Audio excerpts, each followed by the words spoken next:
Mohana hilltop college दुई दिनिया जातीय पाठ्यचक्र गजपति जिला मोहना हिलटॉप स्नातक महाविद्यालय परिसर में आईसीएचआर नुआदिल्ली आनुकूल्य दक्षिण ओडिशार जनजाति सामाजिक अर्थनैतिक और सांस्कृतिक अध्ययन जनित एक जातीय पाठ्यचक्र अनुष्ठित हो दुई दिन धरी चलता पाठ्यचक्र उद्घाटनी दिवस महाविद्यालय अध्यक्ष सुब्रकांत महांती सभापतित्व करथिबा बेले मुख्य अतिथि भाव आंचलिक शिक्षा निर्देशक डॉक्टर सिद्धार्थ शंकर पाढ़ी जोग देथिले।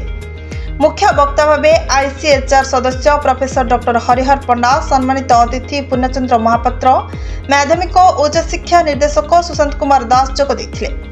अतिथि माने निज वक्तव्य दक्षिण ओडिशार जनजाति मानक जीवन शैली उपरे निज निजर वक्तव्य रखिबा सह शबर, कंध, स्वर, बंडा आदि जनजाति सामाजिक अर्थनैतिक सांस्कृतिक परंपरा संपर्क में आलोकपात करथिले।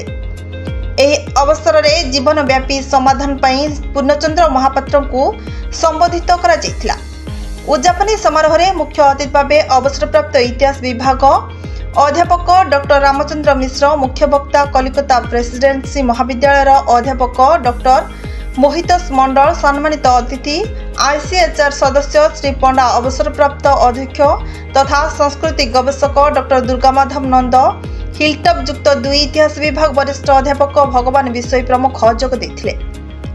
दक्षिण ओडिशार जनजाति सामाजिक व्यवस्था सुदृढ़ एवं सांस्कृतिक परंपरा समृद्ध।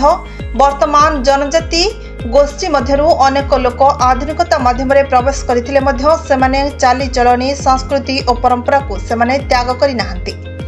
सेमाने सरल जीवन यापन करिबा सह निष्पाप और परिश्रमी। सेमानकर अर्थनीति, चित्रकला, संस्कृति, परंपरा संपर्क में अधिक गवेषणा करिबार आवश्यकता रहिछि बोली मत व्यक्त करथिले। एही अवसर में विशिष्ट गवेषक डॉक्टर मिश्र एवं डॉक्टर पंडा को मानपत्र सह उपढौकन दे सम्मानित करा जायतिला। गजपति मोहनारू पंचानन दासों रिपोर्ट, नारद न्यूज ओडिया।